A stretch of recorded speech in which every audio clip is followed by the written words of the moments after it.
এইবাৰ আমি ৰাইজৰ অসমৰ জনসাধাৰণৰ পৰা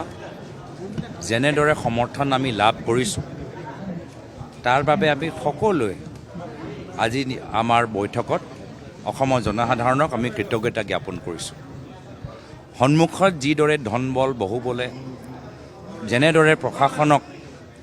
ব্যৱহাৰ কৰি আমাৰ প্ৰাৰ্থীসকলৰ ওপৰত আমাৰ প্ৰচাৰৰ ওপৰত প্ৰভাৱ পেলাবলৈ চেষ্টা কৰিলে, গোটেইখিনি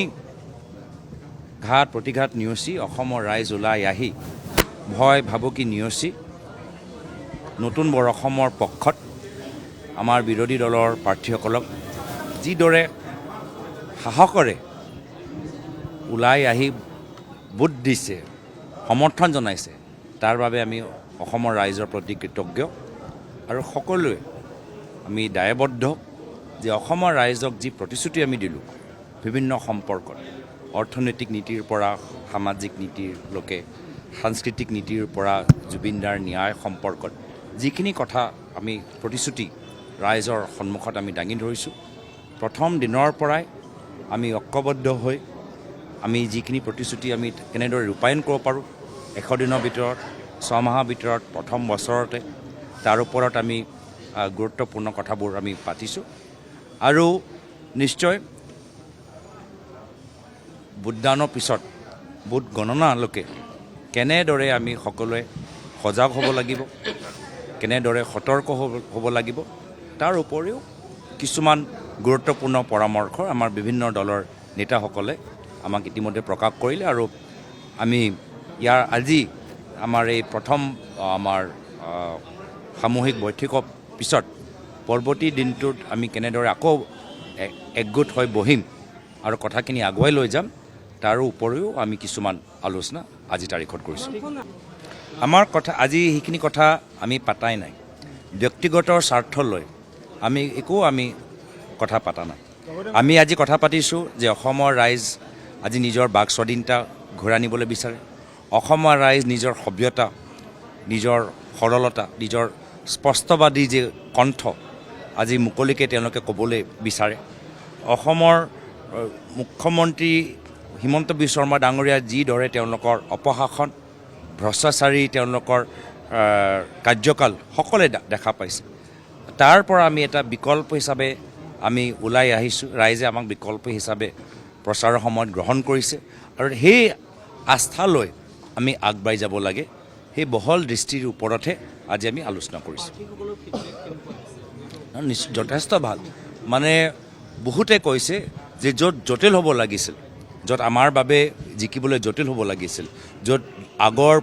নিৰ্বাচনৰ ফলাফল দেখিলে বিৰোধী দলৰ প্ৰাৰ্থীসকলৰ বাবে জিকাটো জটিল হ'ব লাগিছিল, আজি সেইখিনিও সমষ্টি আজি ফাইটত আহি গৈছে। তো যদি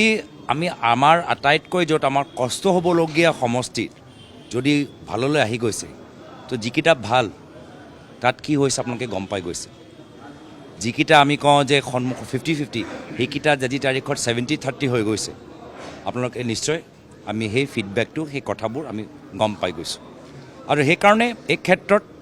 আমি আমাৰ প্ৰত্যেক দলৰ নেতাসকলক ধন্যবাদ জ্ঞাপন কৰিছোঁ, সদস্যসকলক ধন্যবাদ জ্ঞাপন কৰিছোঁ। আমাৰ কৰ্মীখিনি যথেষ্ট ত্যাগ বলিদান স্বীকাৰ কৰিলে, বহুতে নিজৰ নিজৰ সমষ্টিত প্ৰাৰ্থী হ'বলৈ ইচ্ছা প্ৰকাশ কৰিছিল বা নিজৰ চিম্বলত ভোট দিবলৈ ইচ্ছা প্ৰকাশ কৰিছিল, কিন্তু বৃহত্তৰ স্বাৰ্থত সকলোৱে আমি খুব সুন্দৰভাৱে ভোট ট্ৰান্সফাৰ হৈছে,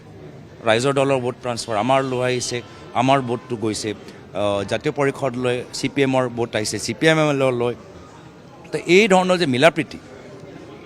সেইটো আমাক যথেষ্ট সহায় কৰিছে, আমি কৃতজ্ঞতা জ্ঞাপন।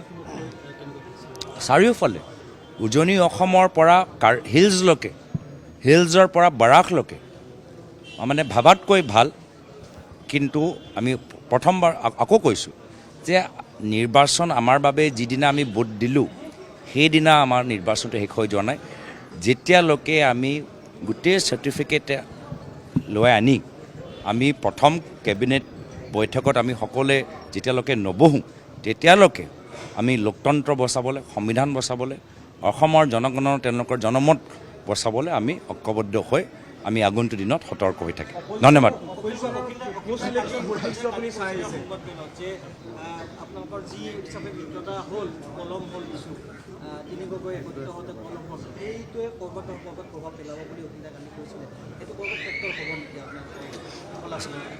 চাওক বহুতখিনি কথা আমাৰ মানে একদম আমাৰ ড্ৰিম হিচাপে যি মানে আৰু সব আমি নিজৰ ইচ্ছামতেতো নহয় কিছুমান প্ৰেক্টিকেলি আমি চিটুৱেশ্যনটো যেনেকৈ আমি চিটুৱেশ্যনটো পাই সন্মুখীন হ'ব লাগে আৰু সন্মুখৰ পৰা যি চিটুৱেশ্যনে আমাক সেই কেনেদৰে আমি আগবাঢ়ি যাব লাগে সেইটোৱে বাস্তৱ কথা নহ'লে আমি ইচ্ছাকৃতভাৱেতো বহুতখিনি কথা আমি ভাবিব পাৰোঁ আৰু সেইকাৰণে সকলোৱে বস্তু মানে পৰিকল্পনা হিচাপে নাযায় কিন্তু আমি যিদৰে আমি এডেপ্ট কৰিলোঁ যিদৰে আমি ৰাইজৰ আমাৰ যে ইতিমধ্যে ক'লোৱে ভোট ট্ৰান্সফাৰটো হ'ল কৰ্মীখিনিৰ মাজত মিলা প্ৰীতি হ'ল তাতকৈ ডাঙৰ আৰু কি আছে ভোট ট্ৰান্সফাৰ যে হ'ল মিত্ৰতা মাত্ৰ দলৰ নেতৃত্বৰ মাজত নহয় আমাৰ কৰ্মীখিনিৰ মাজত আৰু আমাৰ ৰাইজে আজি আমাক গ্ৰহণ কৰিলে ৰাইজে যে আমাক আজি তাৰিখত আশীৰ্বাদ প্ৰদান কৰি চৰকাৰ বনাবলৈ এটা সুযোগ দিছে এইটোৱে প্ৰমাণ কৰি দিয়ে যে ৰাইজৰ বাস্তৱ আস্থা আশা আশীৰ্বাদ কোনফালে আছে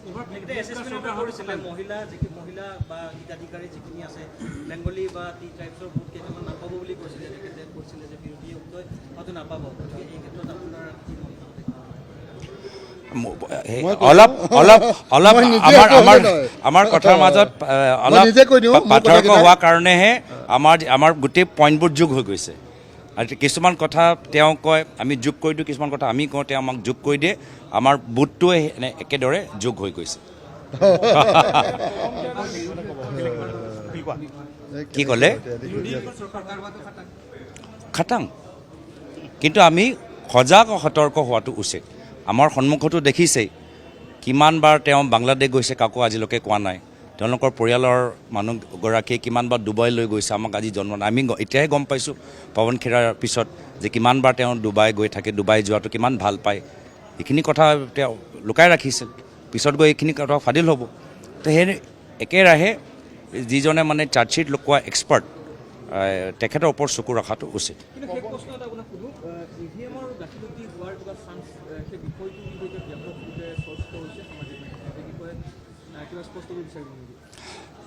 এইটো তেওঁলোকে যিকোনো পৰ্যায়লৈকে যাব পাৰে আৰু আমিও প্ৰত্যেক বিষয়ৰ ওপৰত কেনেদৰে সতৰ্ক হ'ব লাগে আমি তাৰ ওপৰতো আমি গুৰুত্ব সহকাৰে প্ৰতিটো কথাৰ ওপৰত আমি জোৰ দিছোঁ গুৰুত্ব দিছোঁ ধন্যবাদ থেংক ইউ পৱন খেৰা ডাঙৰীয়া আমাৰ ষ্টাৰ কেম্পেইনাৰ থেংক ইউ